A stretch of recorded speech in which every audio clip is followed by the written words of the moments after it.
नमस्कार, मैं रानी शेख, राष्ट्रीय अध्यक्ष राष्ट्रीय एकता फाउंडेशन। अभी जैसे मान लो हमारी कोर्ट में जो लिस्टें जमा होनी है उसके लिए मैंने दस्तावेज मांगे थे, क्योंकि वो कोर्ट की डिमांड थी। कोर्ट से ये आदेश हुआ है कि जिन निवेशकों को पैसा लेना है और उन लोगों का कहीं पे भी कोई एफआईआर या फिर कोई केस नहीं दर्ज है, उन लोगों को कलेक्टर कार्यालय पर जो आवेदन होता है उसमें उस लिस्ट में उनका नाम होना चाहिए।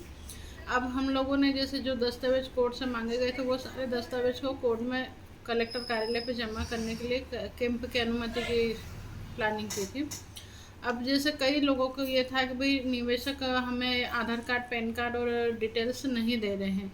वैसा कि वैसा ही अभी फ़िलहाल जैसे मैं राजस्थान गई थी, राजस्थान में हम लोग कलेक्टर साहब मतलब वो कलेक्टर महोदय से मिले और उन्होंने अपनी समस्या बताई और फिर उस चीज़ पर मैंने भी गौर किया कि वाकई में बहुत ज़्यादा डाटा हो जाएगा कि एक निवेशक का मान लो पॉलिसी की फ़ोटोकॉपी, लास्ट वाली रसीद की फ़ोटोकॉपी, आधार कार्ड, पैन कार्ड और बैंक की डिटेल्स, ये सारी चीज़ें करके एक व्यक्ति का ही 5-7 डॉक्यूमेंट्स हो जाते हैं।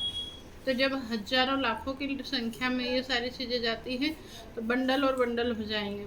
फिर अगर हम उसी पे रिसीविंग लेके हम भी कोर्ट में भेजते तो हमारे लिए भी समस्या हो जाएगी। तो ये चीज़ें विचाराधीन मतलब था कि हाँ, मेरे भी दिमाग में आया कि ये चीज़ें हमें परेशानी का घर बन सकती हैं। फिर हमने हमारे वकील साहब से बात की, वकील साहब ने रजिस्ट्रार से बात की और उस समस्या का इस तरह से समाधान निकला कि भाई जो लिस्ट हम लोग जमा कर रहे हैं वहाँ से ये बोला गया है कि लिस्ट में नाम होना चाहिए। तो जो हम लोग लिस्ट बना लें, मान लो सारे दस्तावेज तो एजेंट कलेक्ट कर लें, निवेशकों से आधार कार्ड, पैन कार्ड, बैंक की डिटेल्स, लास्ट वाली रसीद और जो पहली पॉलिसी रहती है उसकी, ये सारा डाटा अपने पास में कलेक्ट कर ले और फिर निवेश एजेंट जो है वो लिस्ट बनवाए निवेशकों की और उसको पीडीएफ में ले लें। मतलब जहाँ पर भी बनवाए कंप्यूटर वाले से बोलना कि इसको एक्सेल पे रिपोर्ट बनाए और एक्सेल पे मुझे सेंड भी कर दें, ताकि आप हमें सेंड कर देना उसको।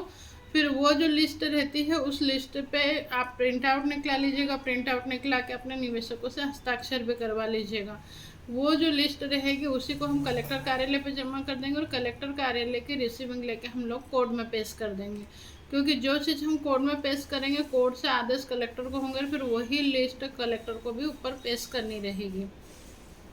अब चीज़ें रहेगी कि जैसे कई सारे लोगों को लग रहा है कि हम निवेशकों से हस्ताक्षर नहीं ले सकते, ये तो हमारे लिए काम बढ़ जाएगा ऐसा करके। तो देखिए भैया, हम लोग जो कार्रवाई कर रहे हैं, हम लोग सारी चीज़ें कोशिश करते हैं कि भाई एजेंटों के माध्यम से ही हो, हम निवेशकों को नहीं दौड़ाएं। तो एक दो बार तो हमें मेहनत करनी ही रहेगी कि निवेशकों को भाई हम लोग सुप्रीम कोर्ट में पहुंच गए, बस आपके हस्ताक्षर चाहिए। तो जो लोग दस्तावेज नहीं दे रहे थे वो भी हस्ताक्षर तो कर ही सकते हैं।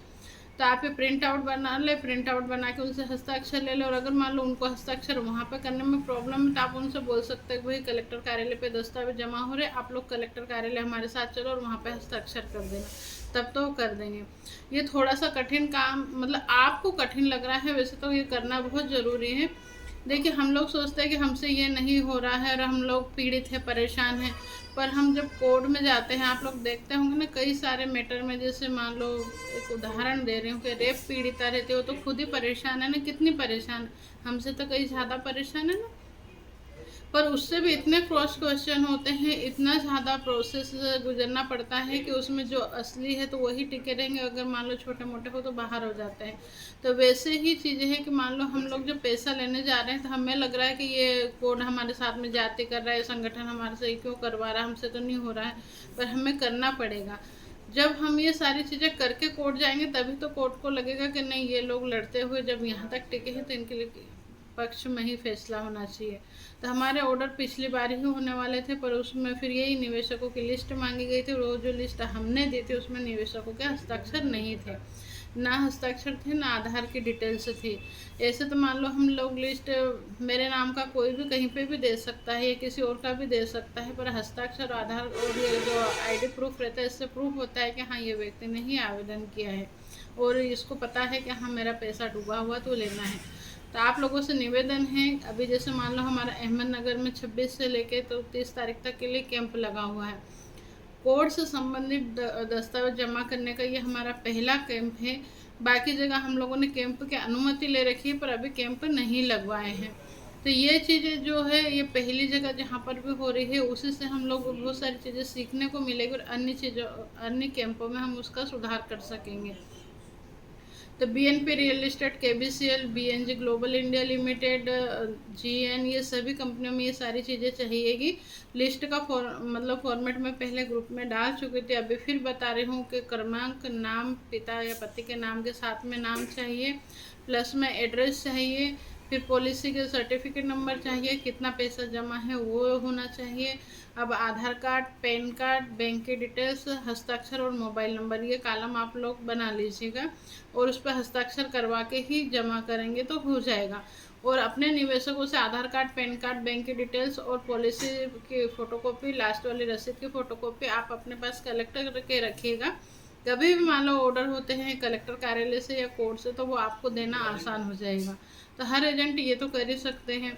और ये हमारे एक लास्ट प्रोसेस चल रही है, इसके बाद में कोई जांच वाँच का ये सारी चीज़ें तो हो ही चुकी है। कुल मिलाकर हम प्रॉपर्टी वगैरह सब चीज़ करवा चुके हैं।